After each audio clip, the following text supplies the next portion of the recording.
Anyway, I've got a super busy agenda. Between me and Mike, we're going to take the next about 3 hours to talk about Silverlight 2 features, and it really is a full agenda. So I'm going to get started right away. No pre-jokes or anything like that, which I typically spend a lot of time doing, like right now. So what we've got today is a 2-part session.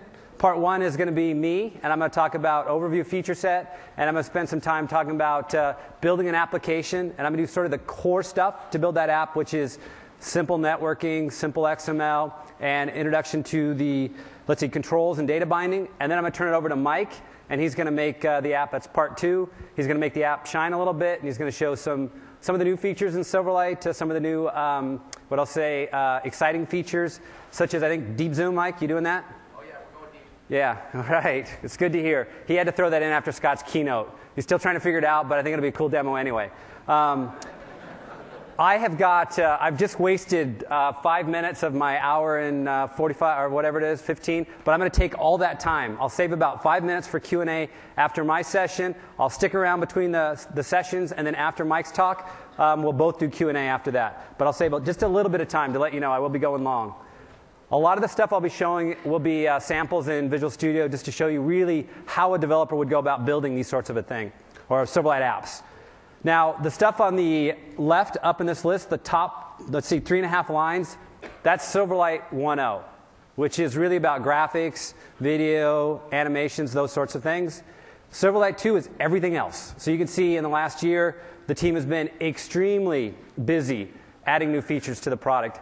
Everything you see on here ships in the core Silverlight download, the approximate 4 megabyte one-time download. The things that are in, if you can see them, the things that are off-white up there are things that Mike and I won't specifically cover today. Everything else on here we'll cover in some way, shape, or form in our talk today, at least a brief overview of it. The only thing up there that's that I do want to call out, because it may not be obvious, is the crypto APIs or cryptography APIs. What that is that we have some APIs that allow you to do AES encryption. Kind of if you have some data that you want to password protect, you can use these APIs to sort of password protect it and either save it locally, which Mike will talk about saving locally, or you can send it back to the server. Otherwise, everything in here will kind of cover in some way, shape, or form. There are really 2 parts of Silverlight. You can think of the core runtime, and then you can think of, we have additional libraries that ship as part of a software development kit or an SDK. And the things that are in the additional libraries, if you were to use these in your app, they're packaged as part of your application. So these libraries are actually packaged up in your app. And those are things like the dynamic languages are shipped as part of the SDK, so they'd be packaged as part of your app if you leverage those. We have additional controls, and I'll give you a breakdown of controls in a few slides. And then some XML libraries, such as Link for XML, which I'll be showing, and then some other XML serialization libraries, as well as some Atom and RSS libraries that ship in the SDK. Scott, I don't think he talked this morning about the release of Silverlight, except for to say that we do have the Beta 1 version available today for everybody to use. And it's all my demos today are built on top of that Beta 1 version. So I don't have anything special cooked up here that's a special private build. Everything I'm doing is built on that. We have another beta scheduled, which will be Q2 of this year.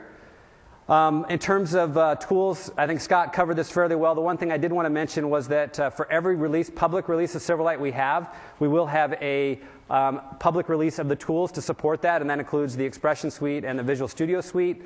One final note on the tools is that I will be showing all my demos today in Visual Studio. Mike will be doing, I think, at least one demo in Blend. But I'll be showing a designer view in Visual Studio. It's not an interactive designer view, meaning you can't click on things and move things around. That is coming. Today it's just a preview view, but later on this year you will get the interactive designer view in Visual Studio. And with that, I want to get kicked off. I'm going to spend a lot of time today, and I think Mike's the same way. We're going to spend a lot of time actually doing demos. And Scott talked about, I'm going to jump over to Visual Studio. Scott talked about he talked a little bit about controls, and he talked about media. And so I want to show a little bit of both, but I want to show something slightly different. The first thing that I want to talk about is sort of what I've got set up here in Visual Studio. This is, for the most part, just a plain Visual Studio Silverlight project. I've done a few things to prime it just to make the demo go a little quicker, and I'll explain them as I go. But the only thing I really want to explain here is that in the project, there's really 2 parts. There is a Silverlight part, which is the bottom part here, and really that's the Silverlight app. And if you will, a Silverlight app is a collection of pages, such as page.xaml, which is the main thing I'll be dealing with. And there's an application file as well. That's what this app.xaml is. A page it has markup, which is XAML markup, which is what you see in the view down below. But a page has that, and then it has some code behind, which is the programming logic associated with the page or the markup. In addition, in your Silverlight app, you can have loose resources, you can have library files. What Visual Studio does, it packages up everything in your Silverlight app, and it creates what's called a zap out of it, or an XAP, which is really a zipped archive. What it also does in Visual Studio is that's the mix part of my project, the Mix 08 that you see down below here. That's the Silverlight part. What Visual Studio do is we'll compile up my whole app, compile up all the source files, take the XAML, package it up into a zap. It creates a separate web deployment project for me to test it out. That's the thing at the top. Think of this as where I'd actually deploy it. This is actually the built zap. So if I were to actually delete this and rebuild this project, you'll see it reappears because it built up everything down here, packaged it into this one application, which is really a zip archive, and copied it to my web server. I have a couple video files that I copied out to my web server to make things go a little quicker, but that's really all I've got in my solution file. That's the main ways that I primed this. I added a business object as well. Whoa, Forrest signed in. Great. Sorry. 101, turn off your phone, turn off your IM, turn off blah, blah, blah. I failed that, sorry. Forrest, glad to know you're here if you're out in the audience. So I did add one business object that I'll explain in the course of the demo. But with that, let's go ahead and start doing something here. So the first thing I want to do is I have this plain default Silverlight project, and I'm going to start adding markup. And the reason I'm going to do everything in markup today is I want to do it in Visual Studio because I really want everybody to see kind of what's behind the scenes. Normally when we have the designer or you're using Blend, you'll do all these things in Blend or Visual Studio and it'll generate the markup for you. But really the beauty of Silverlight is it's just so easy and it's got such a simple model. So I really wanted you to kind of see how that model works because it's just very simple and very basic and very powerful. So what I want to start with is one new feature that we added, which is something in general that is layout. So if you use Silverlight 1.0, we didn't have what I'll call as a concept of layout. We didn't have like a grid or a stack panel. In Silverlight 2, we do have the concept of layout. So you can use things like a stack panel to arrange things either horizontally or vertically in a stack, if you will. And I'm going to add another new feature in Silverlight 2.0, which is a text box. And you'll see me dragging a lot of stuff over just because I don't want to have a typo and spend your time while I'm debugging it. All I did is add a text box. I named it. This is how you name things in Silverlight if you're using markup. I gave it a big font so you could see it, a height and width, and I said accepts return equal to true, which just says that it's a multi-line text box. So that is new. Surprisingly, we didn't have text box in Silverlight 1. We do have it in Silverlight 2. And I'm going to go ahead and add a button. So I've added a couple controls, a couple things we just plain didn't have in Silverlight 1, but now we've added them in Silverlight 2. And as you can see, they're stacked right on top of each other. And let's just play a little bit with layout. I really don't want that view. So orientation equals horizontal. Now they're stacked next to each other. And horizontal alignment equals center. And now they're centered within the page. So in Silverlight, it doesn't look like much, but in Silverlight 1.0, you just had to write all that code by hand, which is the great thing about having layout. I can also set a margin, for example, on my button. And so I can set distances between things. Margin equals 4. And you can see they split apart a little bit, but let's give it 10, split apart a little wider. So we've got a lot of the just plain UI framework features built into Silverlight that you would expect in any platform. So let's do something with this app. So I'm going to add click, and that's an event handler on button. And you can see Visual Studio really good about saying, hey, do you want to create an event handler? I'm going to hit tab. It says, yeah, sure, I'll create an event handler for you. And not only that, I can right click and I can navigate to the event handler. This now takes me to my code behind page. And I've added just a little bit of code in here to prime it, and I'll explain what this link helper is when I get to that in the demo. But for now, let's go ahead and make this do something. And yes, I'm going to do the TB was the name of the text box. I'm going to do a Hello World demo. Sorry, but that's what I'm going to do. Show some IntelliSense. I hit env, environment.newline. And let's go look at the text box dot. Text, you can see I get full IntelliSense there. So get all the great advantages of using the .NET framework, which is a new addition to Silverlight 2.0, including the debugging support, the IntelliSense support, which makes it really easy from a developer perspective to be productive. So let's go ahead and run this, what you may think of as a boring app. And I'm not going to disagree with you at this point in time, big text. So What I do want to point out is just some standard features that you expect to have. So I can type hello in here. I'm going to hit tab.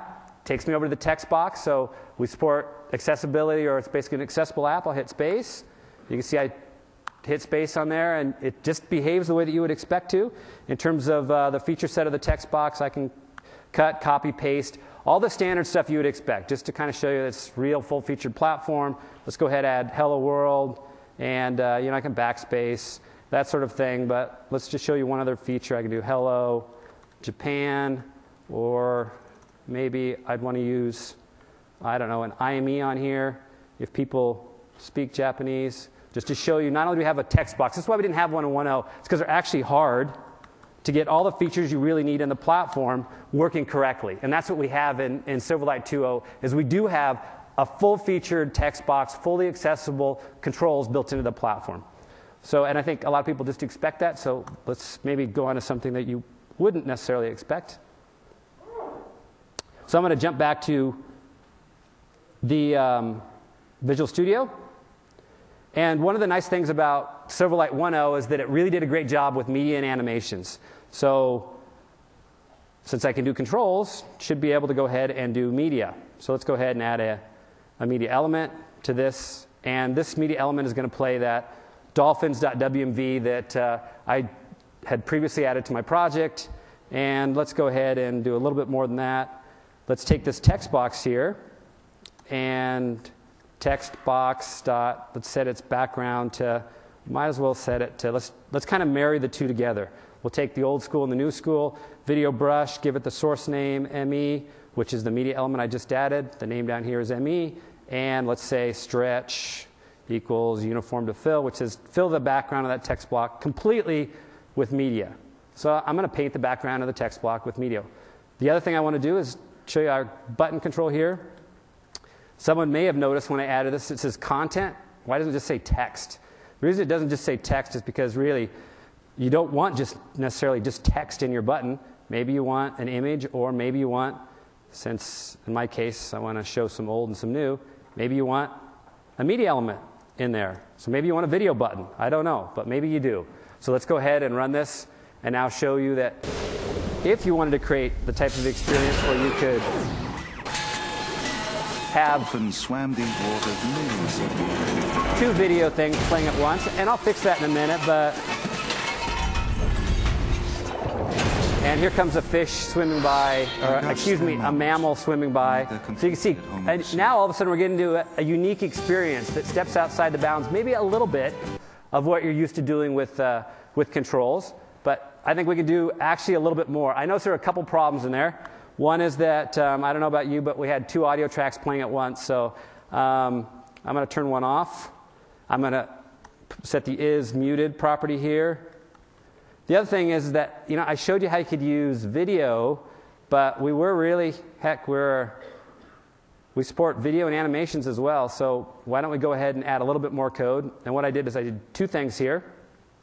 I added a rotation to that text box, but I defaulted to 0, but again, it just plays nicely as a first-class citizen in our animation system. And so I can rotate it, which you can see above. I can actually rotate that text box. But why just rotate it if I can add a animation, which I did here at the storyboard. And what I'm doing on my storyboard is I'm saying, hey, start when this page is loaded, all declarative. And I just said, hey, rotate that. Why you'd want to rotate a text box with the media element in the back, I don't know. But bear with me for a second and assume that that's a valid feature or something you really want to do. And I rotated over the course of 30 seconds. So great. So now I can show actually all the features of both animations and media playing well with controls. But I think there's one other problem that I noticed, which was that the text was kind of hard to read. So I'm going to fix that as well. And the same way that I set the background, I'm going to set the text foreground, and I'm going to set the text foreground to, well, you might as well just set it to that other robots.wmv file here. So now I think I really got a demo that kind of shows the power of the old playing with the new. Yeah, there we go. Now that's what I want to see in my apps on the web. These waters millions of years before we were here. What the weird thing is typing this way. So But the nice thing is the Dolphin now does a flip. Yet they're completely at home in the sea. So anyway, for what it's worth. The reason the video stopped is because this video ended, which is why you don't see the video drawing on here anymore. Anyway, just for fun, just kind of show you what we can do with the platform. So with that, I'm going to get on to actually something a little more practical. So I reset my text, and let's go ahead and get back to the talk. So that showed a little of the marrying of the old media platform and the new UI platform. But so what I want to do next is I really want to take you through the steps of building a basic application. And the basic application is this thing, and it'll be a combination of what I'll do in the beginning of the talk and what Mike will do in the ending of the talk. Now, I'm glad one of the things Mike and I talked about was we're actually talking to a real web service using the real network connection here. And one of the things that I didn't have when we originally did this app was we didn't have a please wait dialog or this little spinning thing right here because we're using it like at CorpNet and Microsoft, and we always had a great connection. And so you know what, maybe the connection there will be bad, which would really stink because if we had no connection, you wouldn't be able to see the app running. But I'm going to assume at one point in time I will have a connection, and this is going to work correctly. But what this is doing is it has a web server that's going out and grabbing some data, and it's showing a view going against real data. And unfortunately right now, I'm not getting that data. So, couldn't be. So, can you believe that? Anyway, it'll come back. I kid you not. So, try it in IE8. Did somebody really say that? Okay, you're dead to me, whoever that was. So, anyway, I'll walk you through the steps of this app. Hopefully, we're going to have network connectivity here. Otherwise, it will be, and I did test it beforehand. Otherwise, it will be not too long. Let me get rid of that. So the main things I want to do in the app is I want to go do a web service request to get the data. I want to convert the data to .NET objects, and I'll use link for XML to do that. And one of the reasons I want to do that is because it's easier to deal with .NET objects in terms of data binding than it is with plain XML. Then I'm going to create the master view on the left, and I'll create a details view on the right that actually plays the video, and then I'll add some search UI to it. And that's what I'll do in my part of the talk, and then Mike will come in on his part of the talk, and he will go ahead and add some additional UX features and use some local storage and some other things. So first thing, I want to get data. And so there's a couple different ways I can get data in Silverlight. I can do a network request to the same domain to get the data, just basically an HTTP GET or POST. I could use local data, and Mike will talk about that in the second part of the talk. Or I could make a cross-domain request to get some data, which is what I'm going to do. But the last two are interesting, cross-domain request and local data. So that implies maybe doing something you're not used to doing in the browser. So I do want to talk about really what can Silverlight do. So a little sidebar on the Silverlight sandbox, if you will. What do we allow Silverlight to do effectively? We limit Silverlight to doing effectively what the browser allows you to do. So we don't allow Silverlight access to additional resources that a normal web page wouldn't have access to. And there's no way a developer can extend that via any sort of prompting mechanism. So you go to a website, you run a Silverlight app, you shouldn't be any more concerned about running a Silverlight app than running any normal web page, or less concerned. How about that, than running a normal web page? Now, there are a couple areas, like cross-domain, where there are things that you can do in Silverlight that there's analogous ways to do them in a normal web browser scenario, and we wanted to provide analogous ways to do these things, but it didn't necessarily map to do it the same way. For example, we didn't want to necessarily put the JSON tricks you do for doing cross-domain today into Silverlight, so we have an analogous way to do that. And so there are a couple key areas where we do things in a sort of similar but different way than the browser. One is, instead of cookies, we have a local storage mechanism, and Mike will talk about that. Another addition we have is the ability to do a save file open, and in the second part of the talk, Mike will talk about that as well. We also have sockets, and Aaron was up here beforehand. If anybody saw me doing the real-time edit to the slides, he wanted me to remind everybody, or tell everybody, that I won't be talking about sockets in depth in this talk, but he has a talk tomorrow, or in the sandbox, he's doing something at 11:30 tomorrow where he's going to talk about sockets in more depth, since I'm not covering it here. But in Beta 1, we do support sockets, but there are some restrictions on sockets, and we support cross-domain requests as well, HTTP requests. Now, similar to how it works in the web browser today, we have sort of something that requires the server to allow you to do cross-domain requests. And what I mean by similar to HTML today or the browser today, so effectively if you want to expose your data via JSON today in the browser, effectively the server, the person who owns the server, has to expose it as JSON. So they're sort of opting in. We have the same kind of model with Silverlight and cross-domain requests. If you want to allow your site, if you want Silverlight to be able to access a site cross-domain, that site has to have a policy file that says it's okay for Silverlight to access it cross-domain. And they can either have a Silverlight policy file, or we also support a subset of the Flash policy file, which means we work with a huge set of existing content that already has that policy file in place. So with that, let me give you an example of this. Come on, web, be up. Otherwise, get your book, read it. It's going to be a fun. Yes. Whew. Say it, please. So this is a real live web request. And it looks like it's just a little slow. I just hit F5 on it.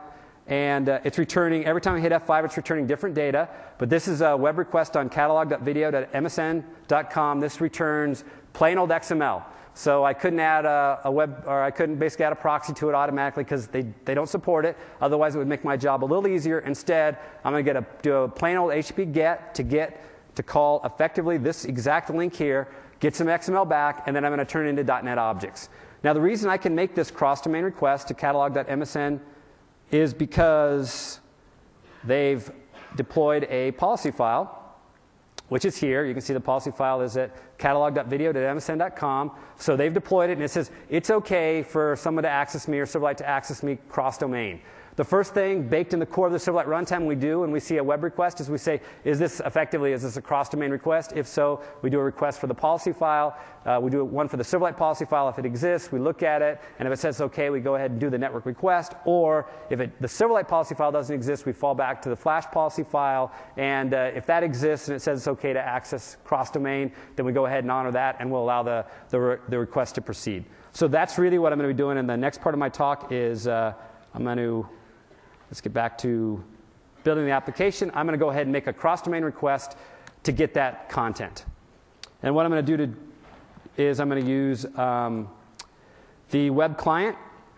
But before I do that, what I do want to add here as a quick sidebar is since I see our network is acting up, I'm going to go ahead and add a bit of code. And I'm just adding markup. All I did is just crammed in a big set of markup, and I'll show you what it does.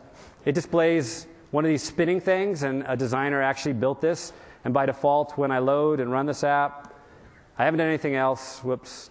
I know what it is. I had some code in the back that I got to take out since I deleted the corresponding text box. All I did is I just added some markup that, just all declarative, that spins. And what I'm going to do is when my web request is done, I'm going to make that thing go away. But this is just so that you know that if we're waiting for anything, we're waiting for that network request to come back. I'm in my page.xaml.cs file, and let me just show you the couple things I pre-primed this with. That URL I just called is right here. All I've done, just so you didn't have to watch me type it in, I've put this string in here that has that URL. This is the page constructor, so this is the main page that's displayed when I run the app. And in the page constructor, just to keep things clean, I call get videos with that URL. That's the web service URL. And that puts me right here. So this is basically called by the constructor. So let's do the web request. And the way I do that is I do web client. This basically is our API that does effectively an HTTP GET. We have another one called HTTP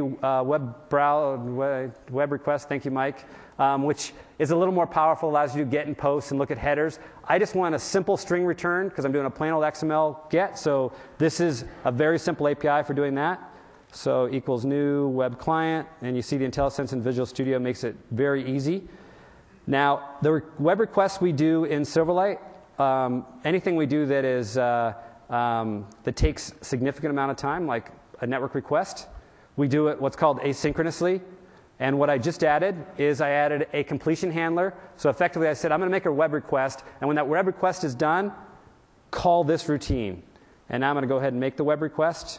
So I'm going to say webc dot, and this is how you make the web request, and I'm going to pass it in that URL that I showed you before, this thing right here. So effectively what I've done is I said, create a new web request, which does an HTTP GET. Then I say, oh, by the way, when I call that thing, and I go do the GET, call this handler when it's all done. and then I say, okay, go do it. So this call will immediately return. So the UI is not blocked. You'll still see the thing spinning. It'll immediately return, and when that web request comes back in, this method will get called. And when this method gets called, it returns an argument, which is here. And if I look at that argument, it has e.result in it. And that's basically the result of the return payload from that HTTP GET. So what I'm going to do is I'm going to say, let's see, HTML page.window.alert. And this is a way to tunnel through to call the browser alert. And I'm going to say e.result. And what I just said there is, oh, by the way, when I'm all done, call this method and do a JavaScript alert effectively that shows the contents of that. The one thing I do want to drag in here, just so you don't have to see me type in 2 more lines of code, is I do want to type in or pull in a set of code that stops that animation. So effectively what this says is, as soon as you return, after you get that web request, go ahead and hide that animation. And so let's go ahead and look at it. So I go call the web service. First of all, I spin that up, call the web service, and there's the results of the web service. So step 1, get data. If I F5 it again, step 1, get data. It's new data. Live web service, done. Okay, so 1 step done, and what are we, 30 minutes into the talk. I got 5 to go, so bear with me. So let's go back, and let's see if we can take care of step 2. So I called the web service, got plain old XML returned. Now I have that XML as a string. I really want to turn it into a set of .NET objects. And the framework has a great set of ways to do that. And there's actually several things that I could do to turn it into .NET objects. I could use our XML serialization APIs. I could use an XML reader, which is like a SAX forward-only reader. In my case, I'm going to use link to XML. And the reason I'm going to do that is because I have to do some level of shaping of this data. So let me walk you through the data here real quick. That's the policy file. This is the data. What's returned in this plain old XML request is you see there's a set of a root video tag and then a set of video elements. And the video elements have the kind of things you'd expect in them, like a title, a description. But it's also got something like the actual video file. But if you notice, the video file is actually buried in here somewhere. There's the WMV video file. But it's sort of a sub-element under video files. And then it's another sub-element under that called video file. And another sub-element under that called URI. And I only want it if the format code is 102. Turns out link is great for doing exactly that kind of thing. It's really good for doing SQL queries on top of XML data. So that's why in this case it made sense for me to use link. So let's go back to the talk. And let's go ahead, I think. Yep, so link for XML, and I think I'm, back to the demo. What I want to do here is for each of those video elements in that file I showed you, for each of the video elements, I want to create a corresponding business object for it, and I want to put all those into a list. So I'm going to go back to Visual Studio here. So the last piece that I had pre-primed is I created a business object. And this business object is this video source business object. And it has effectively somewhat, it maps to the video elements that's returned in the XML. And all it does is have a title, description, video URL, image URL, those sorts of things. So now I got to get that XML return, iterate through that XML, and basically for each of those video elements, create one of these video source business objects, put them all in a big list, and populate them. And that's what I'm going to do with link to XML. And I'm going to do it right here. And the way I'm going to do that is, first of all, I want to create my list of business objects, and we have generics in the platform. The type I just showed you was video source, so here I say list of, I created a generic list of videos, and I do want to initialize that, so under videos equals new list of video source. And so all I've done at this point in time is my network request returns, I've turned off the spinning thing, and now I've created a new empty list of these video sources, and now I want to populate it. So rather than typing in my link query here, I'm going to save you that many lines of code and just drag it in, and then I'll explain what I did here. So the first thing that happens in this thing that I dragged over is this is a link X document, and what that does is it basically, this line right here creates a DOM, if you will, a document object model on top of the return results. If you remember, e.result had my XML. All I said here is effectively create a XML DOM, an XML DOM that is, something that I can read the data within there using the return results. Now what I can do with this document here is I can do link type queries on top of it. In this case, I'm going to do a for each, but I can also do the SQL type select queries on top of my data, which is really powerful. In this case, just to show you the code here is actually really simple. I grab my document object model here, and this lives in a namespace, and this is the special code that I dragged in below here. I predefined my namespace. It turns out my XML that's returned, these video elements live in a special XML namespace, which you can see it in red right here. So what I'm doing in this query is I'm just saying, find me each video element, child video element, that lives in this namespace, and for each one of those, do the following. Add a new video source, which was the business object, to my videos class I just created. And for each one of those, go ahead and set the title of that video source to an element in that video with, in this case, the title sub-element. So if I go back into there and look at my video, you'll see here's my video element. It's got a title, and there's the title right there. So I just am pulling out the title, and I'm shoving it into the title of the business object. That's really all there is to it. It's really straightforward. The only thing I did in here that was the stuff I pulled in beforehand is I did do one of these more complex queries that I was telling you about, and that's called to get the video URL. So I have to dig down several layers deep to get that video URL, and you can see I do basically a SQL select statement right on top of that. The sample source code has already been published, by the way, I think on Mike Harsh's blog. Mike will talk about it, so I won't cover exactly this query in depth, but you'll be able to see it on Mike's blog and get the source code from there, and it'll run again on your beta 1 bits. But effectively, that's all I needed to do to take this XML and turn it into an array of business objects. But now that I've done that, I'm going to get a half a step ahead of myself here, because I have it, and I want to create this view for it. But before I create the view, I want to just make sure I've got my data correct. And the way I'm going to do that is I want to visualize it quickly. And I can think of a good way to do that. So I'm going to add a reference. So effectively what I'm doing here is I'm saying, hey, load, I want to use a different library. Not a library. I don't want to use something that was shipped with the core runtime. I want to use a library somebody else created. And in this case, I grabbed the system.windows.controls.data library. And that's a library that ships with our SDK. And what I do have to do is I have to tell the XAML here how to find controls that exist in that library. And I do that through a namespace mapping. And I'm basically going to say anything in the data namespace effectively, map it to system.windows.controls. I'll show you when I'm done here. I must have passed it. System.windows. Passed it again. System.windows.controls. There we go. That guy right there. So if you see what the line created, it said anything, assembly means library, anything that lives in that library, I'll reference it in my XAML using something called data. So the nice thing about this, the beautiful thing about this is now I can do data, and I get IntelliSense into that library, and you can see I have something really nice to visualize my data with. A data grid, we will ship with one of those in our SDK, which is a really nice feature. And I'm going to give it a name, results, and I'm going to say auto-generate columns equal to true, so I don't have to generate the columns, and I'm going to give it a height. Not a header visibility, a height of 600, and let's go ahead and make sure I didn't have, and one last thing I need to do. I need to set the data source of that.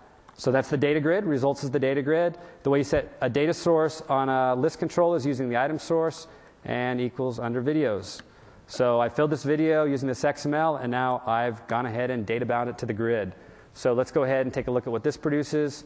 My please wait spinning dialog, we're waiting,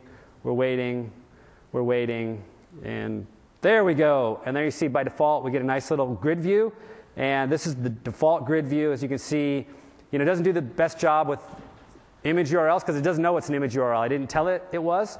Now I could spend, if they would have given me and Mike 3 sessions, I could have spent another session just talking about the configurability of the data grid because it is a super powerful control, and actually the configurability of our controls in general.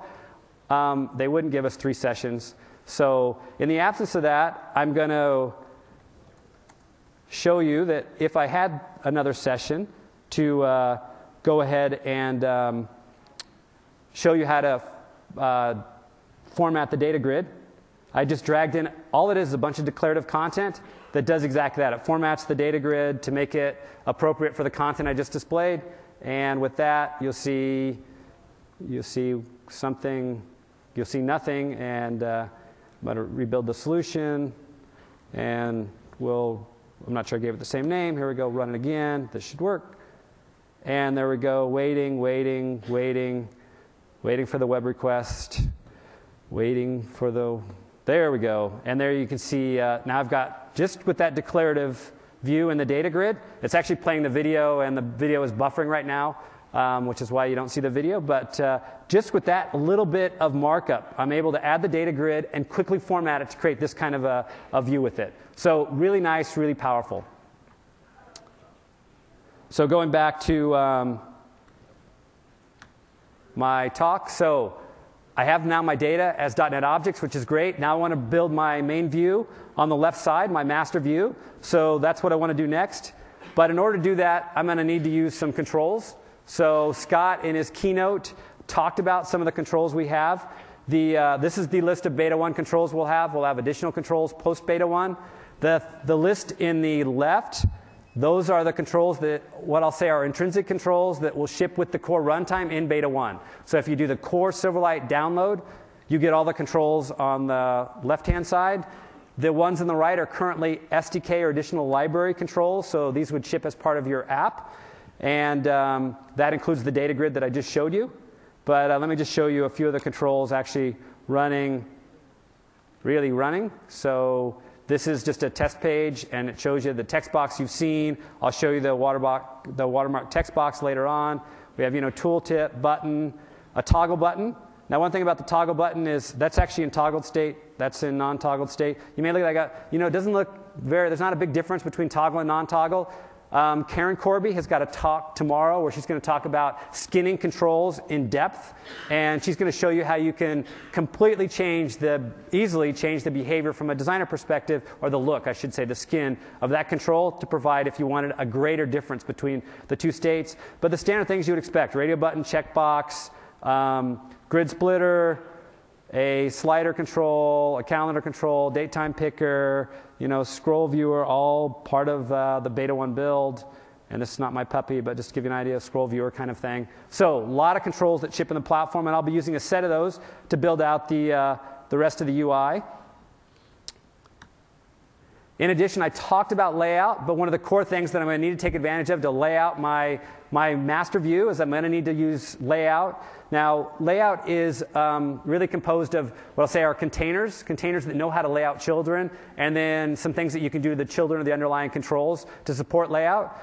The containers that we'll ship with in Beta 1 are a grid control, which I'll talk a little bit about in my next part of my demo. A stack panel you've seen, a border, something that allows you to put a border around a control. Canvas is what we had in in version 1, and a canvas is what allows you to absolutely position things, so it's not really a layout control per se. We also support margin and padding on our controls, which I showed you in the beginning. And margin specifies how far controls sit relative to other controls. Layout is super important for being able to do auto layout when you have things like dynamic text and you need to change the size of things dynamically at runtime. It makes it super easy to deal with that. We also have layout extensibility. You may be looking up here and going, my favorite layout container, whether it's a wrap panel or whether it's some string or whatever struts and strings model, springs model, something like that, or a dock panel is not here. That's okay. We have an extensible model that allows you to build your own. We fully expect that the Silverlight team will build a set of those, but we also expect with the extensibility that third parties will build their own favorite set of layout containers as well. Mike will be showing in his talk, he will be giving an example of how to do custom layout and build a custom layout container. The last piece that I do want to talk about before I get on to the remainder of my talk or the remainder of my demos is data binding. And data binding is what's going to make it really easy for me to take those .NET objects and to visualize them.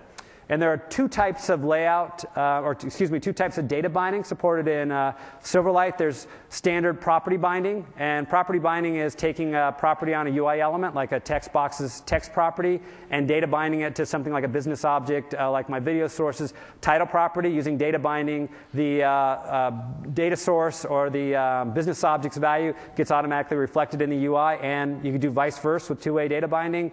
The way you data bind for property binding is you use a data context, and I'm going to give an example of that in the next slide. List binding is what I did with the grid. That's where you want to take a control, a list-based control, such as either a list or a data grid, or an items control, which is what I'll show in the next part of my demo. When you take one of those and bind them to a list-based data source, you're creating UI for each of the items in the list. And one of the powerful features that we have to support list-based binding is the ability to do a template kind of model, or if you're familiar with ASP.NET's repeater model, we support that. And the way that works, and that's kind of be the workhorse for the next part of my demo, is that effectively you can think of it as you have a view and you have your data. So in this case, the view being like the data template. You have data, which is an array of .NET objects, and you have a workhorse like an items control or a list control that knows how to marry those two together. And what the items control does in this case is you give it a data template, and then you give it an item source, which is an array of items, and it says for each of the items in my item source, create one of those data templates. And for each one of those data templates that I instance, set its data context to the item in the list. So for example, it'll take, I have 2 items here in my list. If you see, that's what these 2 items are here. I have 2 items. The first one has HTML as the file name. Effectively, what the items control will do is it'll create a data template, set the first data template's data context to be this business object, and then create another one of these and set the next one's data context to be this. Now let's take one step further. You'll notice these both have this funky little syntax, binding equals file image URL.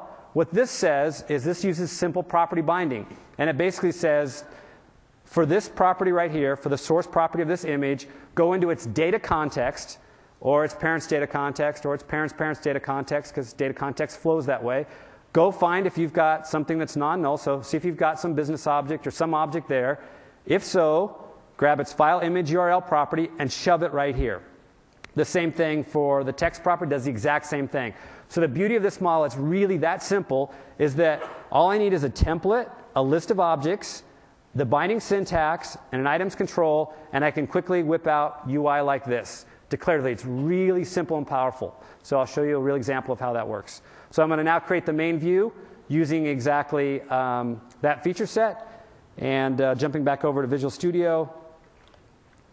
And the first thing I want to do is I want to, let's get rid of my data grid. Since I'm going to create a master detail view, I want to add I want to make basically a multi-column grid.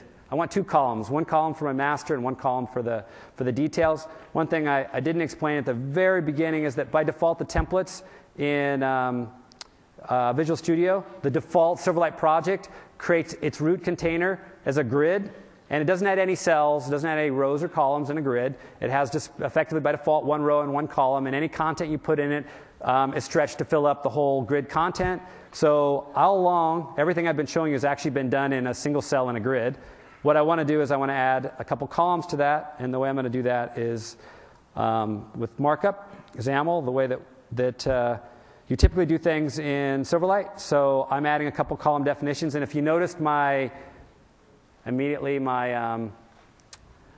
spinner moved off to the left, and the reason why is because I added a couple column definitions to the grid, and I specified 2 columns, which is what this two column definitions underneath the grid.column definitions element, and I said the second one is 480 pixels wide, and just to make it easier for you to visualize what's going on, I'm going to say show grid lines, true, and if you look up top, sorry, it's kind of, you see that little fuzzy line there? That's where the grid line is.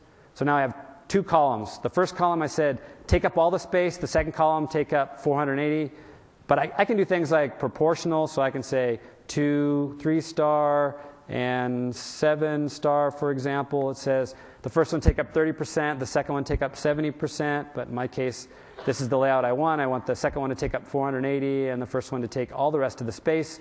I've added 1 row, and the 1 row says take up all the space, so I only have 1 row here. Now, how do I put things in one column or the other? I use the grid.column property, and I could say we start at 0. So 1 means 2, 2 means 3. I almost got that wrong.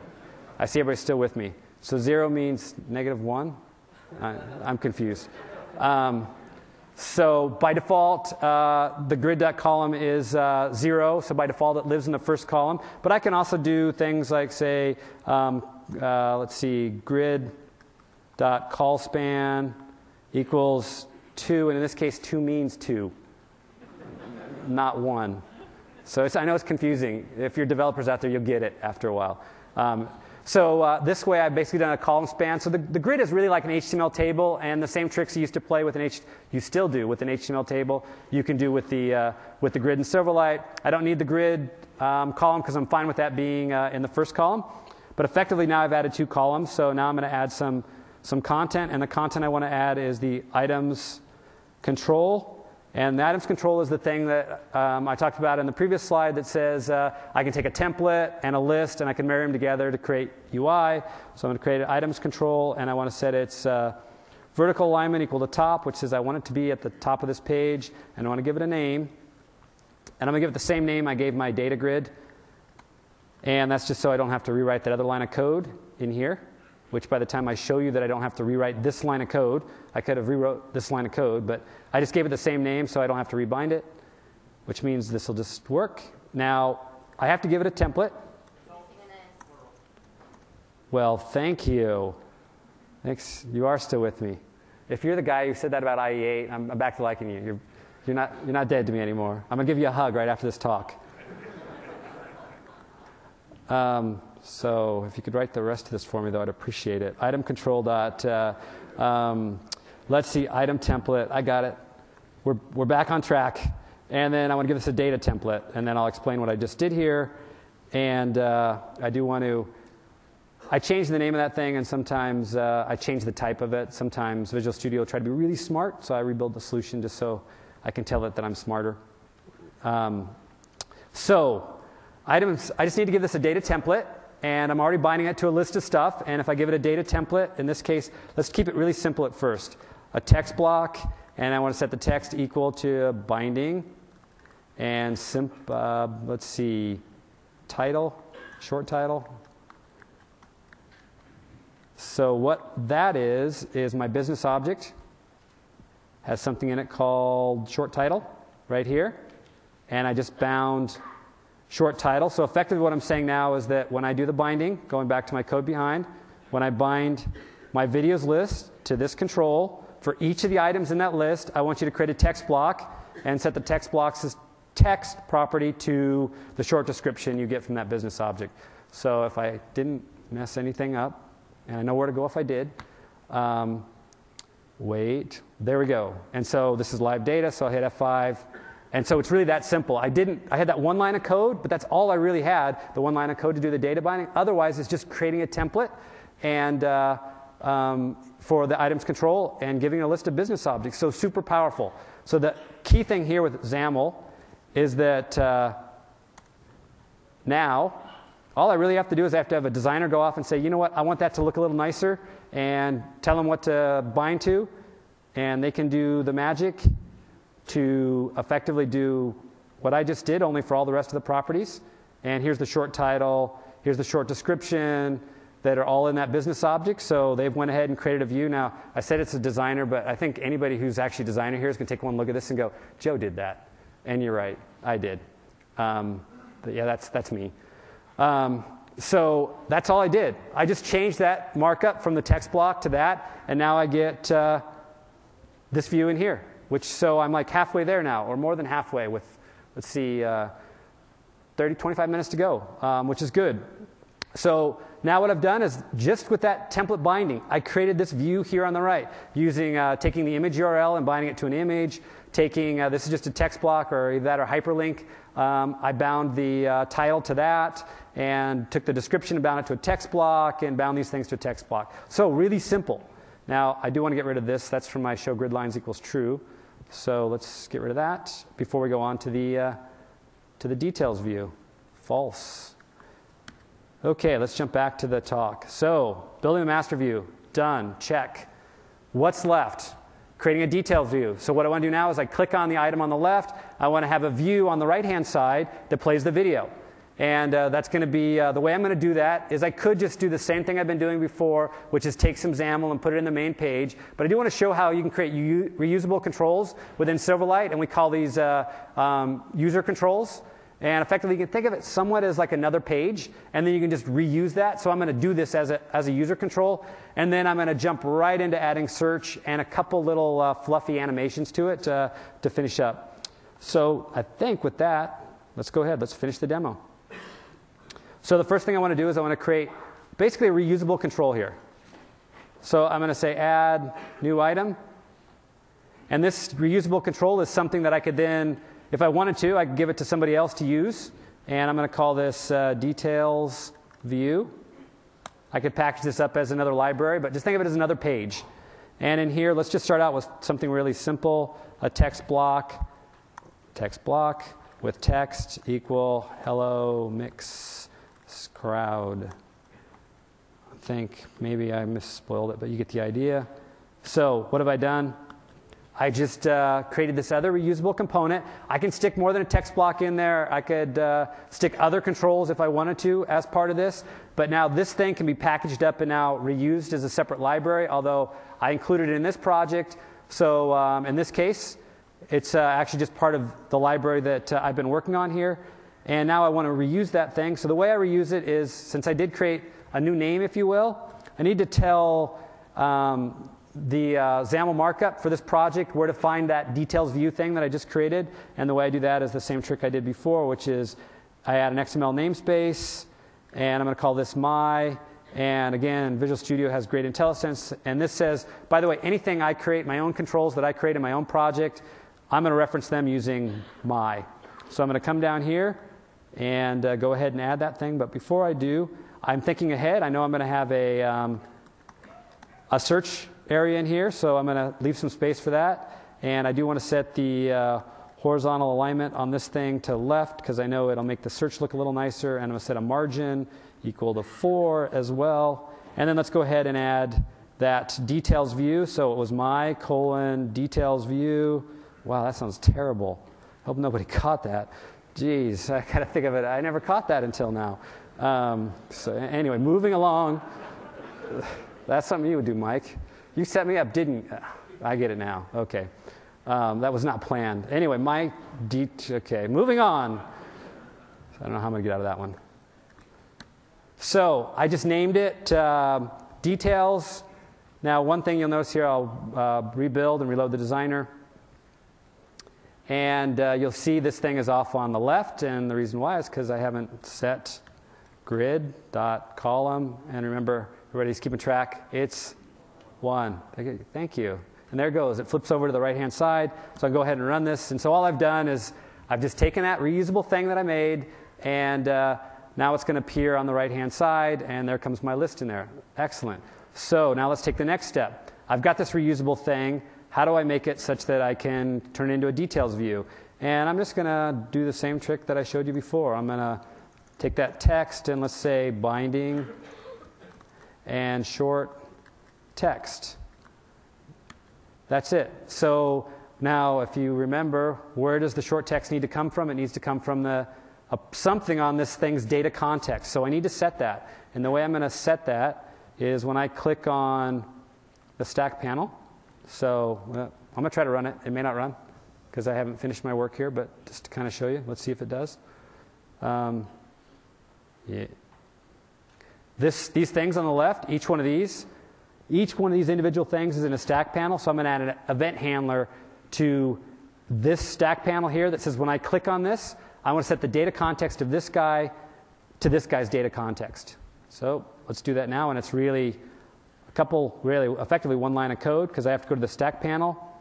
That's part of my data template, and I want to do it on mouse left button down, and Visual Studio automatically adds the handler for me. Really nice, really easy. Navigate to the event handler, and now let's just write my one line of code that marries up the two data contexts. And let's see, where are we now? Way down here. It's really one line of code, but just to keep myself from making mistakes. Details is the thing that I named. If you recall, that's what I named my user control. Wherever it is, here it is. I called him details, and I get Visual Studio gives me great IntelliSense on it, and I say details. I could have just typed data context, and I just gave it the data context of the thing I just clicked on. So it's pretty much that simple. So let's go ahead and run this. And see, I'm not writing a lot of code here. Okay, we'll try it again. I don't know what I did. Thank you. Is that the same guy again? Didn't it work before? What? Let's see, details view. Short. There it is. Go figure. Glad someone's paying attention here. Okay. Let's run it again. And that's why I don't type things in. There we go. And so you can see now I got this nice details view, really simple, really easy. And again, it's just not a lot of code. It's just once you get used to this model, it's so easy and so powerful to put these things together. So now all I have to do really to finish this app is, once again, have a designer say, you know what, I need a little UI for playing back a video.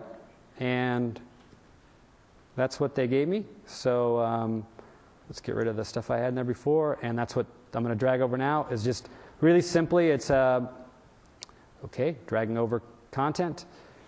There we go. There we go. And this creates this view for me. And what the view has is, it's a text block that's bound to the correct short title. And then it has a media element in a border. What the border does is, I'll show you what that does real quick. A border is what allows me to really easily put these sort of rounded corners on controls that are otherwise square, like a media element. So I put a media element in there, which plays video. I bound it to the video URL. I put this border around it, so like I could do things like 100 to create a really rounded corner. So it's sort of what designers use to create nice views. So that's all I did, is I dragged in a media element and a few text blocks that round out the view. And now I can click on something, and you'll see I'll get my details. There we go. And it is really real network data. Now, what I haven't done here is you see that it takes a little bit of time for that video to come up. Reason I'm getting a real video, and it is buffering. I'm not creating an experience. I could create a please wait experience, or that same little loading icon. I could create around my media experience using the media APIs. Ed Maya has got a talk, I believe it's tomorrow, where he's talking about the media element APIs, where he goes into detail of how to do that. So if you do want to see how you create even a better experience around the media element part of this, I encourage you to go to Ed's talk tomorrow. But so with that, the only thing I have really left to do in this app is I would like to, on startup, rather than not playing any video, to be really obnoxious, let's go ahead and just play the first video in the list at startup. So I'm doing the same binding I did below with the details data context. Now I'm just saying, oh, by the way, I'll go ahead and just set that details data context on startup. This is the end of my network. Actually, this is the end of my network request here.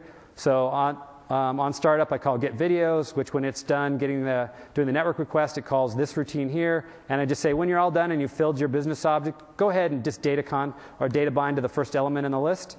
So now, by default, the first item here starts playing.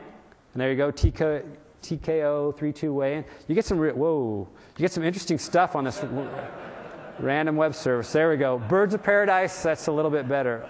Sex change, go figure. My boss is here. My badge is right here. Kevin, if you're out there somewhere, I'm sorry. What can I say? So, where was I? Jeez. So, hopefully I'll get good content next. So the last thing I want to add, without jumping back into the slide deck, is I want to add search real quick. And search is just about as simple as everything else I've done. So it's not going to take a lot of time, because once again, I have somebody create a little XAML for me, and I'll show you what this XAML does. I just dragged it in. It's a watermark text block, and I'm going to zoom it up here. And I just added this. Right here at the top of that details view I added, it's a button. And Mike's going to show in the second part of our talk, he's going to show how to make this look a little less fugly, is the term he used. That's what he thinks of my design skills. But he'll do a good job of that. So that's what I just dragged in, and I dragged in this watermark text box. And what that is, well, I'll show it when I run the app. The only thing I want to do is I want to add an event handler to the text the watermarked text box so that when I key down, so what I'm going to do is I'm going to hit a search term and then hit enter. And when I key down, I'm going to add an event handler that says go off and do the search. So you would think the search might take a lot of code. It turns out it doesn't. And the reason why it doesn't is because it turns out the web service that I'm using to get the random data also has an analogous web service that does a search. And to call this web service, all I have to do, it returns the exact same content XML, the same plain old XML that the other one does. So if I run this, I will say run, and then I just give it a search term here like sports, run it, and the Q equals sports. That determines the content I get. So if I do dogs, I'll get data. But you see the data is returned in the exact same format, which is great for this demo because all I have to do is go ahead and add my key down handler. So when I hit enter in there, I just check to see if the key is the inner key. If the key is the inner key, call get videos with this URL above, which is the URL I just showed you, the search URL, scrolling down, this search URL, and I just add the text in the search field to the end of that, which does the query for me. So very simple. Get videos, by the way, is that routine we added at the very beginning. The same thing I used to call the random video search. This thing right here, I'm just recalling it. Rather than using the random video search, I'm now using the search URL. That's it. That's all I had to do to implement search here. So now we'll go ahead and wait for the data to come up. This is the watermark text block. You see if I tab out of it, it says find videos. Tab in it does that automatically. So I can type in funny, for example, and find funny videos. There we go. So we can watch a dramatic lemur, for example. This is, I'm on a real network connection talking to a real server somewhere that's really serving up this real video, which is real choppy and really slow. But this is supposed to be dramatic. So that's awesome. I'm glad you could come today. So to hear that chopped up video. Okay, excellent. So it's better than the alternatives. One last thing, and I am going to turn it over to, it looks like I have a little bit of time for questions. So one last thing I do want to show is that something that I talked about at the beginning, which is that as part of this platform, the really cool and great thing about it is it's not just you get media, it's not just that you get controls, you kind of get a stack that supports media, animations, controls. It all works together. So normally you think, what I really want to do is I want to provide a little pop-out UX experience where if I mouse over, I see it sort of pop out the page a little bit. So I'm going to add a couple animations here that do that. And I'm just adding these to the stack panel. And I added 2 animations. And all I really did, it's really super simple, is I added we have a scale transform. This existed in Silverlight 1.0. And it just says, it's a way that you can grow something. And by default, things scale factor, if you will, starts at 1, not 0. So I start at 1, and I can scale things, some multiple of that. And so I added a couple animations here that animate that transform on, really it's on, to show you the sample again. It animates the stack panels here. So these little things off on the left, I'm adding it to the stack panel that contains each one of these. So each one of these is going to have their own animation as part of it, which is what I'm adding now. So I'm adding it to that template. And by default, the scale transform is 1. So this is, hey, make those grow by nothing. Keep them the same size. I added a couple animations that say, oh, there's a grow animation. And I didn't make this one start at startup. I didn't do anything with it. In fact, it just lives in the tree dormant at this point in time. But I say grow both in the X and Y direction 10%. 1.1 is 1.1 times your size. And then I have another animation that says, oh, shrink yourself back down to a value of 1. So I added a couple animations, and now all I need to do is trigger those. And by the way, there is a much better way declaratively to do what I'm going to do now using code. And if I can plug Karen Corby's session again, she will talk about the incredible, powerful states model we have for basically skinning controls that makes doing this even easier using the expression tools. But for now, I'm going to go old school and do mouse enter and add an event handler for that, and mouse leave and add an event handler for that, and just go into the event handler. All I want to do here is trigger those animations when I enter, and it really is one line of code. But once again, I'm not going to break precedent and try to type it in myself and then have to have somebody in the first row here tell me what I did wrong. I'm going to copy and paste it, and the other one was called shrink. Thank you. And so all I've done here is I've said when I mouse enter, call the grow animation, which was the one that grew it by 10%, and when I leave, call the shrink animation. And so again, I wrote all of, 30 lines of code for this whole demo, and the majority of that was the link shaping stuff. Look at that, the last one, and just want to make sure that we rebuild everything here. And now it'll fire up correctly. If I hit Control F5, there we go. And here's the, go figure. Anybody? We'll try it one. It's I don't know what I did. As in, I do know what I did, but let me just make sure I didn't do something strange in my XAML. Stack panel, blah blah blah. Everything looks good. Everything looks good here. Oh, that's not good. We'll get it. This really was the very last part of the last demo. Can you believe that? Okay. Anything? So, have you seen the lemur with the big eyes? Hey, look at that.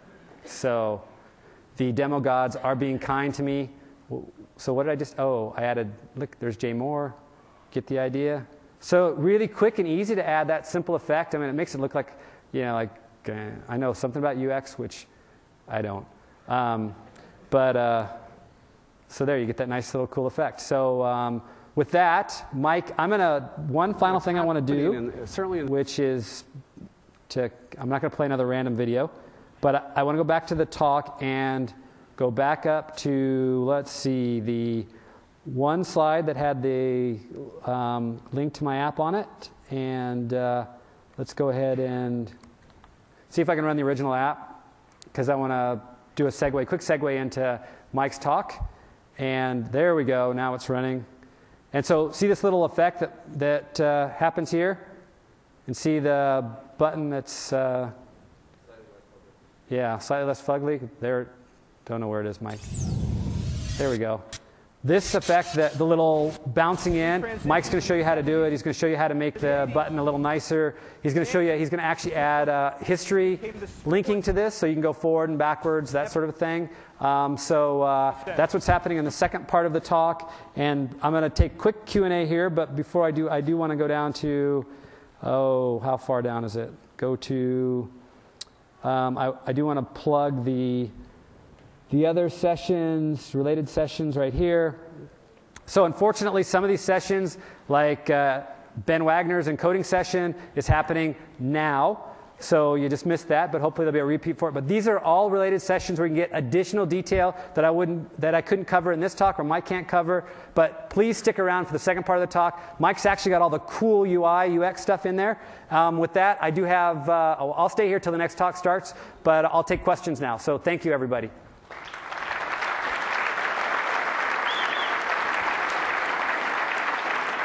Oh, and I think you can get your books now. Can you get your books? Books? Did you get your books? What? You got your books already? They ran out. They ran out. Mike Harsh will. Apparently not. So there are posters in the back that are being handed out now for people who didn't get a book. Sorry about that. Send email to Bill G. Scott Goo at. Anyway. No, I'm just joking. Those are not real email addresses, really. Anyway, so enough monologuing. Questions? Let's go ahead. I was seeing you having a problem typing the binding because you didn't remember the name, and that made me think about IntelliSense for binding. So any chance we will get that in the final version? Yeah, so the question is, we have IntelliSense for binding. I don't know if someone from the Visual Studio Cider team is here, but I believe they are. They can yell at me if I'm saying something incorrect, but I believe they're working on providing that sort of experience in both for both WPF and Silverlight. The target is still about a year out. Okay. And again, somebody can correct me if I'm wrong, but that's the last word that I heard on it. But yes, they are going to provide. Be for VS10 or? Yes. Okay. Exactly. The other thing is that in Expression Blend, which I didn't use, which Michael showed, they do have a designer already for doing data binding. So you don't have to type in the markup. They actually have a designer that allows you to do object binding like this, so you actually don't make a mistake up front because it builds it for you. For Silverlight too? Yeah, for Silverlight. Oh, cool. Yeah, it's really, really cool. Good job. I wish I could have shown it, but I think Michael showed a little bit of it, but it's a really cool feature. Excellent, thank you. Yep. Go ahead. Is the data grid available today? The data grid, the question is the data grid available? Absolutely. It ships in the SDK today. Everything you saw today ships today, and it's available to you. Go ahead. Is there a kind of a roadmap that lets me know what in WPF is also in Silverlight? Because it looked like the XAML you were writing looked a lot like the stuff I'm writing for WPF. I'm sorry. Is there kind of a roadmap that tells me what in Silverlight and the Silverlight XAML is going to be different from WPF XAML?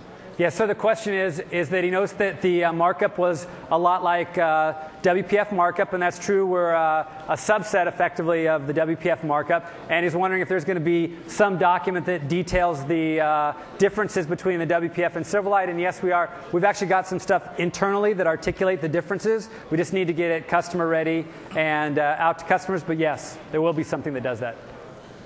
Next question. Will there be anything in Silverlight like bitmap effects in WPF, such as drop shadow, glows, or blurs, or anything like that? That's a great question. Will there be the equivalent of bitmap effects, or the equivalent in Silverlight or pixel type effects? I can't commit to anything along those lines, but maybe someday something might be in the works. Okay. But there's no press here that could ever quote me on anything like that. Thanks. So yes, we are thinking about exactly that feature. And we are working on providing that feature. So, do you have to worry about using the UI thread? So the question is, do you have to worry about using the UI thread? Everything that we do that is a busy operation, like networking requests, we all do. We don't provide a way to do a UI thread version of that. You have to. I say we don't today. We have had requests to do that. We may do it in the future. But everything we do, we try to always do using a callback model, so you can't block the UI thread. So the goal is that we try to make it so that it's really, I won't say impossible, because you could certainly write a while loop that does a while one that blocks the UI thread. But we try to make it so that you as a developer have to work really hard to do that. Sure. Was our model. Do you have to invoke onto the UI thread there? No, the callbacks that I showed. So the question is, do you have to invoke actually the callbacks that we use for like our networking stack all automatically call back onto the UI thread. Sure. Thank you.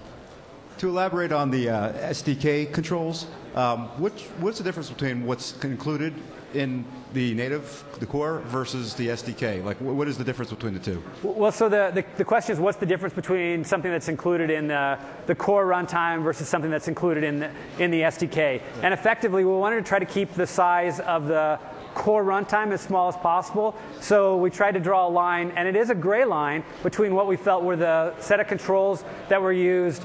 Take some number 80% by 80% of the customers, and those are the kind of ones we wanted to put in the core. The other ones we put in the SDK. If we get it wrong, it's easy for us to take things in the SDK and just push them to the core.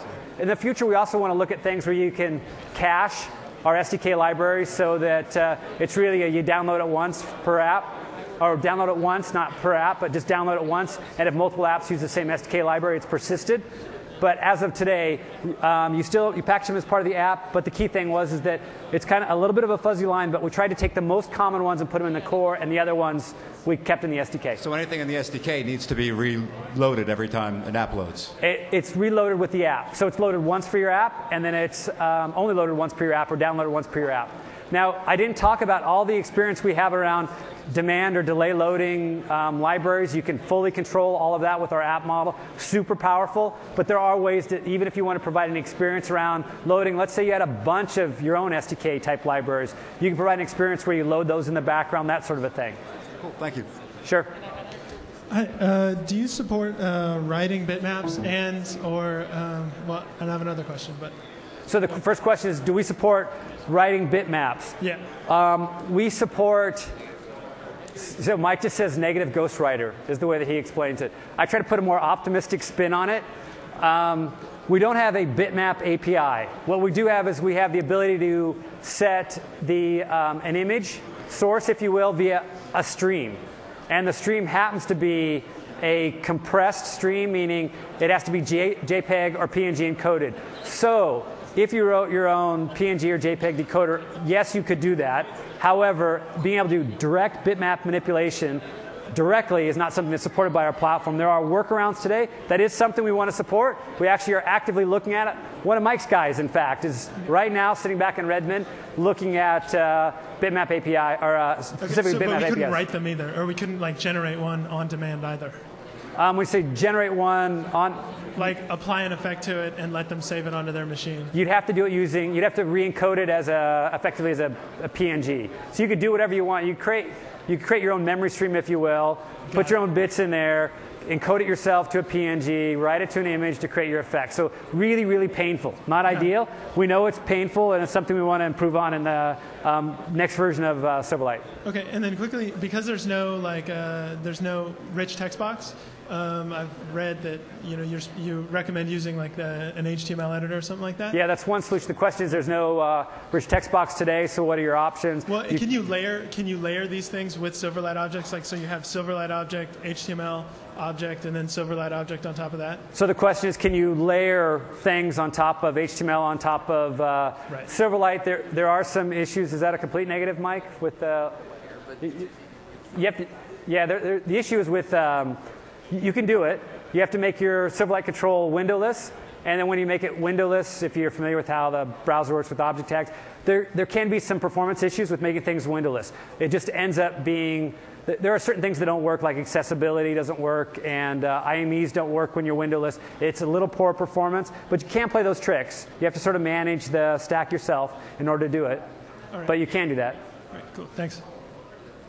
Go ahead. In the keynote this morning, we saw some of the deep zoom functionality.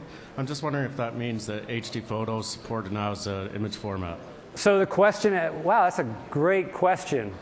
So the question is that you saw some of the deep zoom technology, which Mike will be demoing in his talk and showing you how you actually build those. And the question is, do we have HD photo support? Because you understand that the underlying technology of deep zoom was at one time HD photo, but they're actually more image format agnostic. So today, the tiles that they generate are actually JPEGs.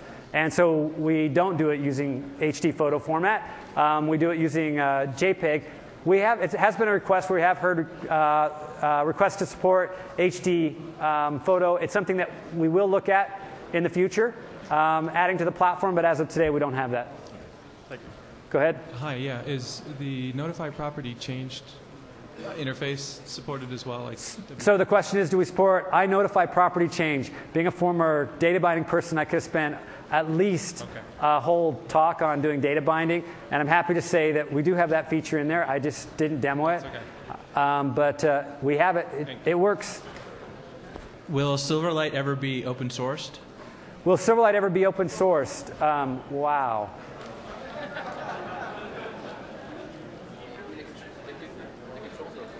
Yes, so we have the controls are released on the Microsoft basically open source license. Will all of Silverlight be open sourced at some point in time? To allow third-party developers to contribute to it? I do not have an answer for you at this point in time. It's not out of the question. It's not something where we have imminent plans to do.